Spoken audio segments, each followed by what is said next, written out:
Hey, thanks for checking out my video. My name is Spencer, and I gotta tell you, it took me all day to get these 28 minutes of audio, so I have a newfound respect for those that do audiobooks and read these kinds of things. It's not easy, but I will tell you it was fun, and I do plan on doing more.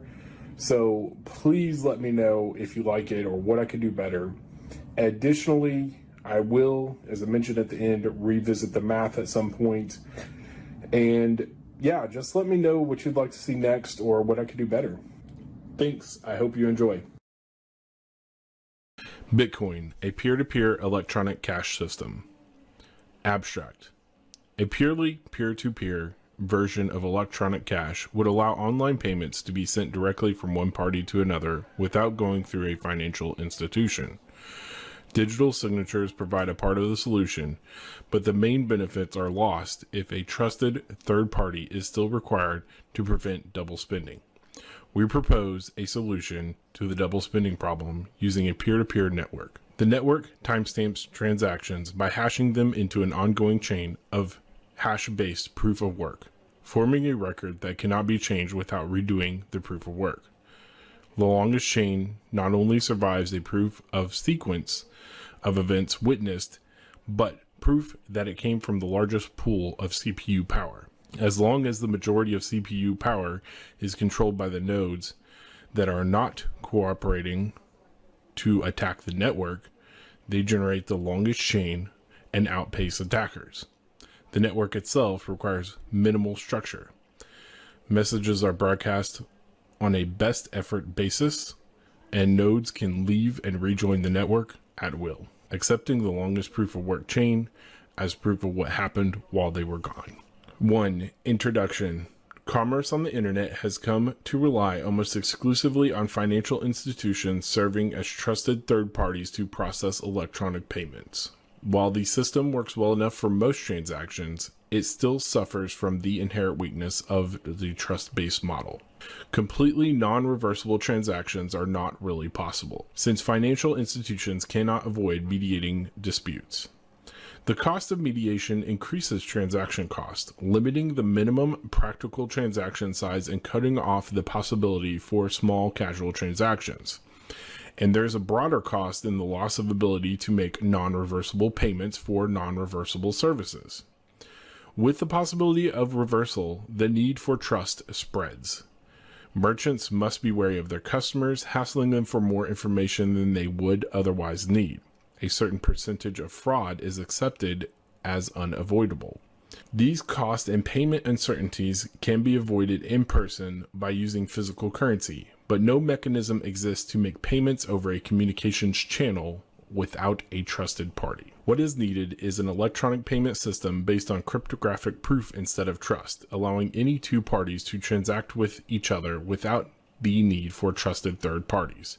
Transactions that are computationally impractical to reverse would protect sellers from fraud, and routine escrow mechanisms could easily be implemented to protect buyers. In this paper, we propose a solution to the double spending problem using a peer-to-peer distributed timestamp server to generate computational proof of the chronological order of transactions. The system is secure as long as honest nodes collectively control more CPU power than any cooperating group of attacker nodes. 2. Transactions. We define an electronic coin as a chain of digital signatures. Each owner transfers the coin to the next by digitally signing a hash of the previous transaction and the public key of the next owner and adding these to the end of the coin. A payee can verify the signatures to verify the chain of ownership. Diagram 1. The problem, of course, is the payee can't verify that one of the owners did not double spend the coin. A common solution is to introduce a trusted central authority, or mint, that checks every transaction for double spending. After each transaction, the coin must be returned to the mint to issue a new coin, and only coins directly from the mint are trusted not to be double spent. The problem with this solution is the fate of the entire money system depends on the company running the mint, with every transaction having to go through them, just like a bank. We need a way for the payee to know that the previous owners did not sign an earlier transaction. For our purpose, the earliest transaction is the one that counts, so we don't care about later attempts to double spend. The only way to confirm the absence of a transaction is to be aware of all transactions. In the mint-based model, the mint was aware of all transactions and decided which arrived first. To accomplish this without a trusted party, transactions must be publicly announced. Reference 1. And we need a system for participants to agree on a single history of the order in which they were received. The payee needs proof that at the time of each transaction, the majority of nodes agreed it was the first received. 3. Timestamp server. The solution we propose begins with a timestamp server. A timestamp server works by taking a hash of a block of items to be timestamped, widely publishing the hash, such as in a newspaper or Usenet post, reference 2 through 5. The timestamp proves that the data must have existed at the time, obviously, in order to get into the hash. Each timestamp includes the previous timestamp and its hash, forming a chain, with each additional timestamp referencing the ones before it. Diagram 2. 4. Proof of work. To implement a distributed timestamp server on a peer-to-peer basis, we need to use a proof of work system similar to Adam Back's Hashcash, reference 6, rather than newspaper or Usenet posts. The proof of work involves scanning for a value that, when hashed, such as with SHA-256, the hash begins with a number of 0 bits. The average work required is exponential in the number of 0 bits required and can be verified by executing a single hash. For our timestamp network, we implement the proof of work by incrementing the nonce in the block until the value is found that gives the block's hash the required 0 bits. Once the CPU effort has been expended to make it satisfy the proof of work, the block cannot be changed without redoing the work. As later blocks are chained after it, the work to change the block would include redoing all of the blocks after it. Diagram 3. The proof of work also solves the problem of determining representation in majority decision making. If the majority were based on one IP address, one vote, it could be subverted by anyone able to allocate many IPs. Proof of work is essentially one CPU, one vote. The majority decision is represented by the longest chain, which has the greatest proof of work effort invested in it. If a majority of CPU power is controlled by honest nodes, the honest chain will grow the fastest and outpace the competing chains. To modify a past block, an attacker would have to redo the proof of work of the block and all the blocks after it, and then catch up with and surpass the work of the honest nodes. We will show later that the probability of a slower attacker catching up diminishes exponentially as subsequent blocks are added. To compensate for increasing hardware speeds and varying interest of running nodes over time, the proof of work difficulty is determined by a moving average and an average number of blocks per an hour. If they are generated too fast, the difficulty increases. 5. Network. The steps to run the network are as follows. 1. New transactions are broadcast to all nodes. 2. Each node collects new transactions into a block. 3. Each node works on finding a difficult proof of work for its block. 4. When a node finds a proof of work, it broadcasts the block to all nodes. 5. Nodes accept the block only if all transactions in it are valid and not already spent. 6. Nodes express their acceptance of the block by working on creating the next block in the chain, using the hash of the accepted block as the previous hash. Nodes always consider the longest chain to be the correct one and will continue working on extending it. If two nodes broadcast different versions of the next block simultaneously, some nodes may receive one or the other first. In that case, they work on the first one they received, but save the other branch in case it becomes longer. The tie will be broken when the next proof of work is found and one branch becomes longer. The nodes that were working on the other branch will then switch to the longer one. New transaction broadcasts do not necessarily need to reach all nodes. As long as they reach many nodes, they will get into the block before long. Block broadcasts are also tolerant of drop messages. If a node does not receive a block, it will request it when it receives the next block and realizes it's missed one. 6. Incentive. By convention, the first transaction in a block is a special transaction that starts a new coin owned by the creator of the block. This adds incentive for nodes to support the network and provides a way to initially distribute coins into circulation, since there is no central authority to issue them. The steady addition of a constant amount of new coins is analogous to gold miners expending resources to add gold to circulation.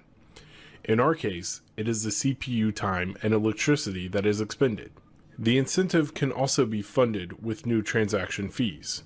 If the output value of the transaction is less than the input value, the difference is a transaction fee that is added to the incentive value of the block containing the transactions. Once a predetermined number of coins have entered circulation, the incentive can transition entirely to transaction fees and be completely inflation-free. The incentive may help encourage nodes to stay honest.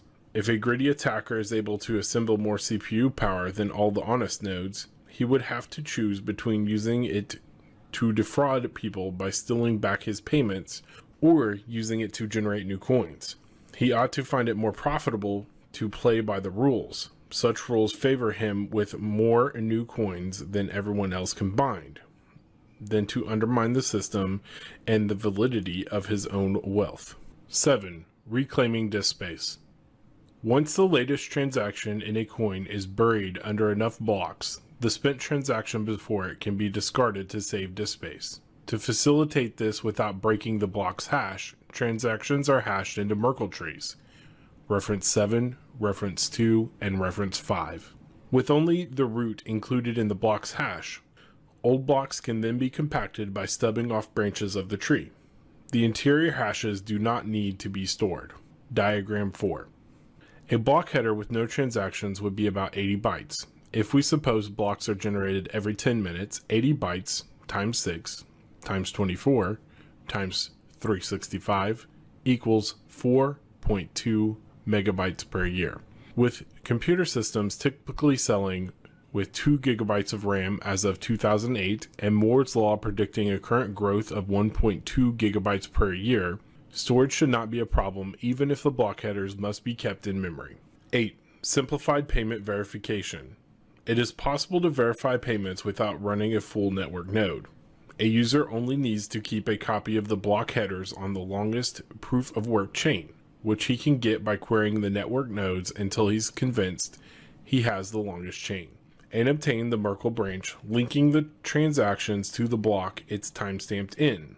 He can't check the transactions for himself, but by linking it to a place in the chain, he can see the network node has accepted it, and blocks added after it further confirm the network has accepted it. Diagram 5. As such, verification is reliable as long as honest nodes control the network, but is more vulnerable if the network is overpowered by an attacker. While network nodes can verify transactions for themselves, the simplified method can be fooled by an attacker's fabricated transactions for as long as the attacker would continue to overpower the network. One strategy to protect against this would be to accept alerts from the network nodes when they detect an invalid block, prompting the user's software to download the full block and alerted transactions to confirm inconsistency. Businesses that receive frequent payments will probably still want to run their own nodes for more independent security and quicker verification. 9. Combining and splitting value. Although it would be possible to handle coins, it would be unwieldy to make a separate transaction for every cent in a transfer. To allow the value to be split and combined, transactions contain multiple inputs and outputs. Normally, there will be either a single input from a larger previous transaction or multiple inputs combining smaller amounts, and at most 2 outputs, one for the payment and one returning the change, if any, back to the sender. It should be noted that fan out, where a transaction depends on several transactions and those transactions depend on many more, is not a problem here. There is never a need to extract a complete standalone copy of a transaction's history. 10. Privacy. The traditional banking model achieves a level of privacy by limiting access to information to the parties involved and the trusted third party. The necessity to announce all transactions publicly precludes this method, but privacy can still be maintained by breaking the flow of information in another place, by keeping public keys anonymous. The public can see that someone is sending an amount to someone else, but without information linking the transaction to anyone. This is similar to the level of information released by stock exchanges, where the time and size of an individual trade, the tape, is made public without telling who the parties were. Diagram 6. As an additional firewall, a new key pair should be used for each transaction to keep them from being linked to a common owner. Some linking is still unavoidable, with multiple input transactions, which necessarily reveal their inputs were owned by the same owner. The risk is that if the owner of a key is revealed, linking could reveal other transactions that belong to the same owner. 11. Calculations. We consider the scenario of an attacker trying to generate an alternate chain faster than the honest chain. Even if this is accomplished, it does not throw the system open to arbitrary changes, such as creating value out of thin air or taking money that never belonged to the attacker. Nodes are not going to accept an invalid transaction as payment. The honest nodes will never accept a block containing them. An attacker can only try to change one of his own transactions to take back money he recently spent. The race between an honest chain and an attacker chain can be characterized as a binomial random walk. The success event is the honest chain being extended by one block, increasing its lead by +1. The failure event is the attacker's chain being extended by one block, reducing the gap by -1. The probability of an attacker catching up from a given deficit is analogous to a gambler's ruin problem. Suppose a gambler with unlimited credit starts at a deficit and plays potentially an infinite number of trials to try and reach break-even. We can calculate the probability he ever reaches break-even, or that the attacker ever catches up with the honest chain as follows. Reference 8. Math Formula 1. Given our assumption that P is greater than Q, the probability drops exponentially as the number of blocks the attacker has to catch up with increases. The odds against him if he doesn't make a lucky lunge forward early on, his chances becoming vanquishingly small as he falls further behind. We now consider how long the recipient of a new transaction needs to wait before being sufficiently certain the sender cannot change the transaction. We assume the sender is an attacker who wants to make the recipient believe he has paid him for a while, then switch it to pay back to himself after some time has passed. The receiver will be alerted when that happens, but the sender hopes it will be too late.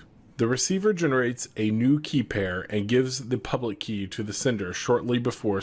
This prevents the sender from preparing a chain of blocks ahead of time by working on it continuously until he is lucky enough to get far enough ahead. Then execute the transaction at that moment. Once the transaction is sent, the dishonest sender starts working in secret on a parallel chain containing the alternative version of his transaction. The recipient waits until the transaction has been added to the block, and Z blocks have been linked after it. He doesn't know the exact amount of progress the attacker has made, but assuming the honest blocks took an average expected time per block, the attacker's potential progress will be a Poisson distribution with expected value, Math Formula 2. To get the probability the attacker could still catch up now, we multiply the Poisson density for each amount of progress he could have made by the probability he could catch up from that point. Math Formula 3. Rearranging to avoid summoning the infinite tail of the distribution. Math Formula 4. Converting to C code. Annotation 1. Running some results, we can see the probability drop off exponentially with Z. Annotation 2. Solving for P less than 0.1%. Annotation 3. 12. Conclusion. We have proposed a system for electronic transactions without relying on trust. We started with the usual framework of coins made from digital signatures, which provides strong control of ownership, but is incomplete without a way to prevent double spending. To solve this, we proposed a peer-to-peer network using proof of work to record a public history of transactions that quickly becomes computationally impractical for an attacker to change if honest nodes control the majority of CPU power. The network is robust in its unstructured simplicity. Nodes work all at once with little coordination. They do not need to be identified, since messages are not routed to any particular place and only need to be delivered on a best effort basis. Nodes can leave and rejoin the network at will, accepting proof of work chain as proof of what happened while they were gone. They vote with their CPU power, expressing their acceptance of valid blocks by working on extending them and rejecting invalid blocks by refusing to work on them. Any needed rules and incentives can be enforced with this consensus mechanism. References. I am currently unwilling to butcher the names in the reference, and for that reason I'm going to not read it at this time. And if you're interested in hearing the references, please leave a comment below, and I will either make an additional video or remake this video. Something will happen along those lines. For now, what I will do is attempt to describe the diagrams to you. Diagram 1. We're shown 3 boxes with transactions as the main label. Under each transaction box is an owner's private key box. Inside of each transaction box is an owner's public key box, a hash, and an owner's signature. The hash is fed in to the transaction block. The owner's public key is fed into the hash. The owner's signature is what results. The verification between blocks happens when the owner's public key is used to verify against the owner's private key, the owner's signature on the next block. The hash carries over from the first block to the next block. Diagram 2 shows 2 tiny hash blocks over the top of 2 larger blocks. Inside of each block are items. This is the representation of a timestamp server. The items in the block are hashed and passed to the next hash, which are hashed with the second block items and passed along, and so forth. Diagram 3. We are shown 2 blocks, with blocks on the left feeding into blocks on the right, and arrows between them creating a chain. This is our proof of work. You can see inside of the block is the previous hash, the nonce, and the transactions. All of that hashed together gets passed to the next block as the previous hash. Diagram 3. We are shown 2 blocks, each with a caption. The caption on the first block reads transactions hashed in a Merkle tree. Inside of this block, we can see a block header, which is the block hash. Inside of the block hash is the previous hash, the nonce, and the root hash. The root hash is comprised of something called hash 01 and hash 23. Hash 01 is comprised of hash 0 and hash 1. Hash 0 is a hash of transaction 1, and a hash 1 is a hash of transaction 1. Together they are hashed to make hash 01. The same thing is happening on the right side of the root hash, where we have hash 23. Hash 2 is a hash of transaction 2, and hash 3 is a hash of transaction 3. Those are hashed together, and then hash 01 and hash 23 are hashed together to make root hash. What we see in the second block with the caption of after pruning transaction 0 through 2 from the block, we have a block header containing the previous hash, the nonce, the root hash comprised of hash 01 and hash 23. But this time there is no hash 0 and hash 1. There is no transaction 0 and transaction 1. They're already hashed together. We do, however, have hash 23 and show hash 2 and hash 3, but only transaction 3. Diagram 5. Caption, longest proof of chain. This one shows 3 blocks with 3 block headers. All of them contain previous hash, nonce, and Merkle root. The center one breaks down the Merkle root as described in the previous caption. Hash 01, hash 23, hash 2, hash 3, transaction 3. See how we have pruned the transaction tree. The caption for this section is Merkle branch transaction 3. Diagram 6. We're shown a single block with the heading transaction. It has multiple inputs and multiple outputs. The outputs are less than the inputs. Diagram 7. We're shown two models. The traditional privacy model, which is a flowchart, and it shows identities go into transactions. Transactions are then gone into trusted third parties, which then go into counterparty. There's a wall where the public does not see any of the interactions happening. New privacy model, another flowchart. This time, identities is separated by a wall and transactions go into the public. Regarding the math formulas, I do not currently have the knowledge or skill set to properly read these and break them down. I do have some math experience that should allow me to do so, but it's been far too long. We're talking over 10 years since I've really sat down and done any math. I promise to come back to this after I've investigated further or talked to some of my smarter friends.